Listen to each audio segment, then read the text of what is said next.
Iya, memang harus dilihat ini sebagai film, kayaknya tuh lebih ke psychological thriller, bukan film superhero ya. Kebetulan tokohnya Freak, The Talkies, ngomongin film bersama Bayu dan Edoy. Fear is a tool. When that light hits the sky, it's not just a call. It's a warning. Oke, kita akan bahas The Batman karya Matt Reeves. Nah, untuk episode kali ini kita bahas yang ini Batman, kita komennya di split 2 nih, Bay ya. Oke. Yang satu yang free spoiler, jadi yang belum sempat nonton karena masih rame atau nggak kebagian seat yang bagus ya, nunda-nunda atau nunggu weekend, aman lah ya. Kalau yang episode ini, Yang berikutnya, spoiler kita rilis minggu depan ya. Robert Pattinson jadi Batman. pro kontra juga tuh, kayaknya nggak pantas Waktu nih. awal Abisnya dia jadi vampire di justru kan perkembangan karakter dari vampire ke Bat gitu loh, sama-sama anu kan, penghisap darah gitu. Nah, terus Zoe Kravitz jadi Catwoman, Selina Kyle, Jeffrey Wright, James Corden masih Lieutenant di sini. Sama villainnya tentu ada Carmine Falcone, si gembong mafia, John Turturro, Penguin, Colin Farrell, sama Paul Dano jadi Riddler, Edward Norton di sini. Ceritanya, sebetulnya kalau buat cerita, yang kita bahas adalah bahwa si Matt Reeves ini mengembalikan hitah Batman sebagai detektif. Oke, jadi supaya nggak bingung, ini bukan lanjutan ya? Bukan, ini film baru berdiri jadi sendiri. Film baru kan, orang mikirnya, gue belum nonton Batman yang kemarin. Enggak, ini emang Nggak masalah. Iya, nggak masalah. Gitu. Nah, jadi gini, kalau kita mau bicara background, kan Batman tahun 39 ya kalau nggak salah ya. Tahun 39 pertama kali, setahun setelah Superman. Jadi ketika Superman begitu muncul meledak ya sebagai makhluk super, nah Batman ini jagoan yang lebih membumi. Dia jadi detektif kelas-kelas, maksudnya kasus-kasus di kota Gotham. Sementara kan kalau Superman yang alien, nah ini enggak gitu loh.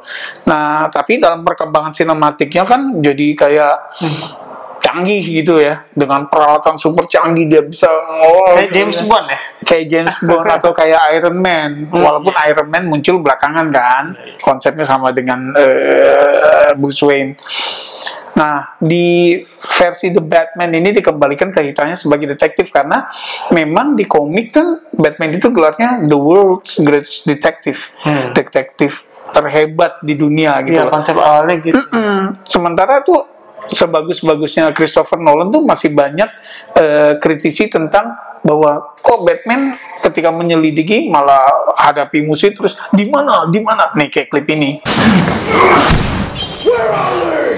Nah, sementara di sini benar dia untuk mencari kebenaran selidiki. Jadi ini film detektif gitu. Nah, terus nuansanya Noah ya. Jadi yang gelap, hujan. Jadi sebetulnya kalau hujan terus, konsepnya emang gitu kan gitu ya.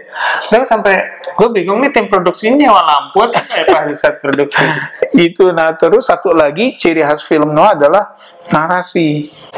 Nah, kalau kita perhatiin di sini narasi si Batman si Bruce Wayne itu kan dari diary kan, gitu loh. Nah, di diary-nya malah ditulisnya belakangan tuh, gitu. Artinya memang nih film udah selesai, kemudian dia menarasikan kisah itu, gitu loh, ceritanya gitu. Itu ciri-ciri Noah tuh.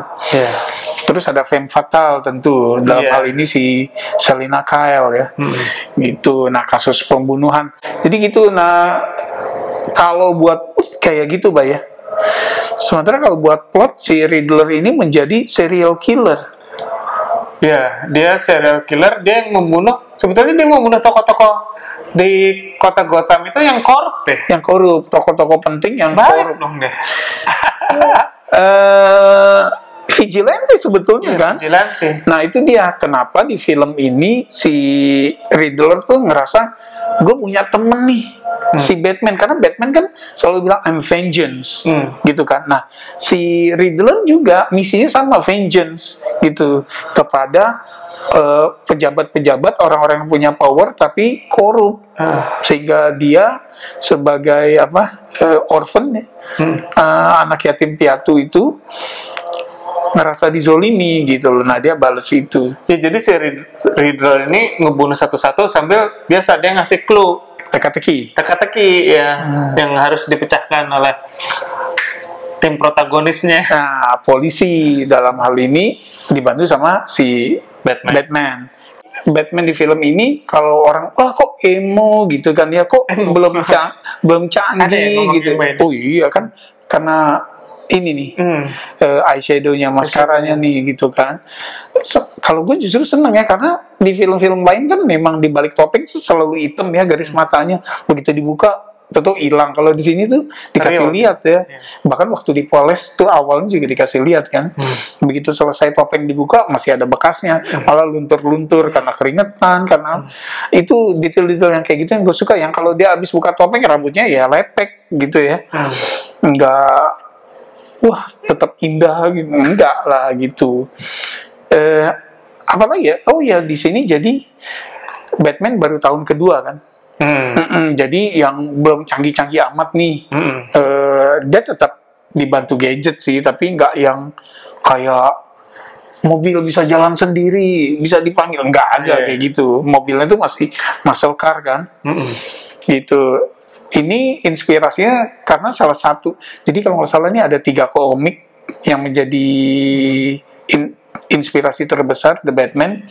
Pertama Batman Year One, gitu.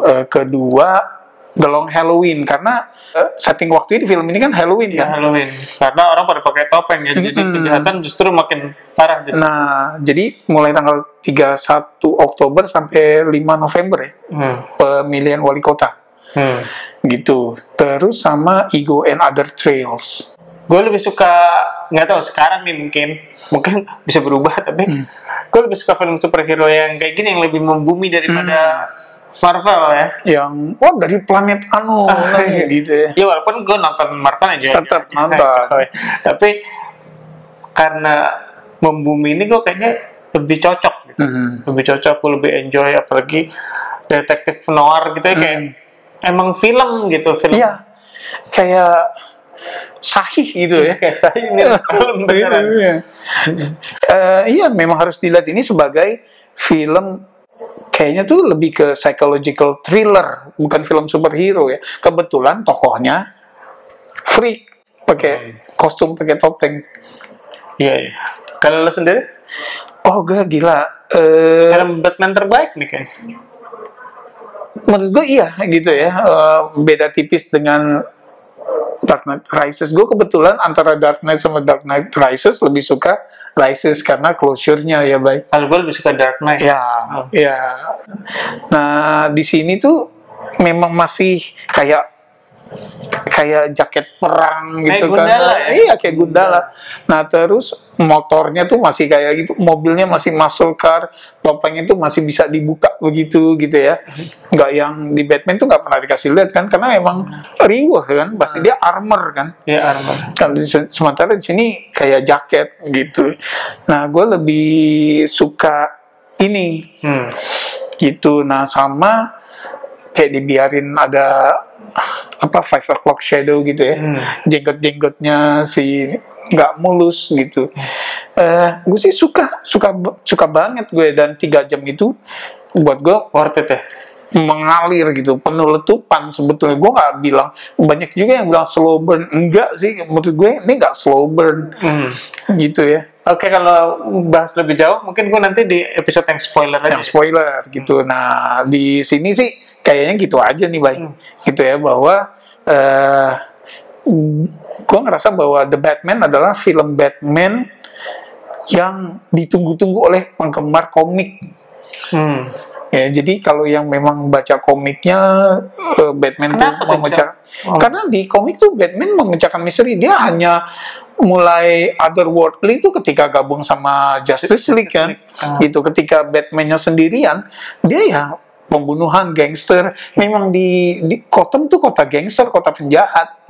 Gitu. Jadi di level itu dia main gitu loh. Ya, oke sih kalau bagi gue sih keren banget. Pattinson ini menjadi favorit gue sekarang. Terus Zoe Kravitz tuh badass banget gitu ya, walaupun gue tetap Michelle Pfeiffer ya. Kayak Halle Berry. Halle Berry jangan dilupain tuh. Iya, banyak yang udah mulai lupa. Michelle Pfeiffer tetap lah gitu ya, the definitive Catwoman. Nah, gue suka juga si Jeffrey Wright. Karena biar gimana kita butuh tokoh Gordon yang kayak gitu, kayak Gary Oldman, Jeffrey Wright ini. Kan kalau di Batman versi Tim Burton tuh kayak background doang gitu ya. Nah, terus tapi kayaknya nih yang paling bersinar adalah Paul Dano sih. Dia unhinged gitu ya, kayak mentalnya tuh kayak kurang 2 sendok gitu ya. Ya, terus sama line delivery-nya serem gitu ya. Dia kayak ya orang yang mestinya ngomong dengan nada ini, sama dia tuh bisa yang dipanjangin, naik tuh ya, intonasinya gitu kan. Itu serem, kayak Bane, Tom Hardy. Buat gue line delivery-nya tuh serem. Ya, gue lebih suka Paul Dano ini sih. Ya, dan maksudnya si Riddler di sini tuh sama seremnya dengan Jokernya Heath Ledger. Ya, yang kita kayak yang ini kayaknya apa aja bisa terjadi nih, gitu kan. Itu sama satu lagi Colin Farrell ya, yang jadi Penguin. Jadi selain memang make up-nya canggih, si Colin Farrell-nya itu sendiri tuh kayak yang udah nyatu gitu, nggak ngenalin suara, aksennya kayak aksen Italia, gitu ya. Nggak ngenalin lah orang. Nggak ngenalin gitu loh. Walaupun kita tahu misal itu Colin Farrell yang di make up. Ada satu yang lupa, yang memang kuncian banget di film ini. Apa tuh? Skornya Michael Giacchino.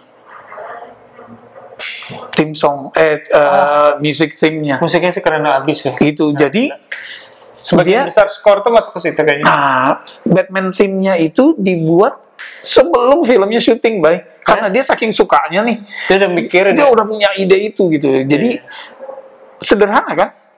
Sederhana kayak kayak ada Star Wars-nya dikit. Ya, orang yang bilang kayak Imperial March gitu. Kalau gue nggak ngerasa gitu. Gue ngerasa lah Imperial March. Iya, banyak kok yang bilang, tapi entah kenapa gitu, karena gue mungkin bukan fans Star Wars ya. Gitu, gue suka banget gitu, sederhana gitu. Dan kena sepanjang film. Oke, sampai ketemu di episode Batman yang full spoilers ya. Di sini kita nggak bisa banyak nggak bisa bicara terlalu banyak soalnya. Gitu, silakan komen yang udah nonton. Kalau ada yang mau tanya juga silakan. Subscribe, like, jangan lupa. Sampai ketemu di episode berikutnya. Salam.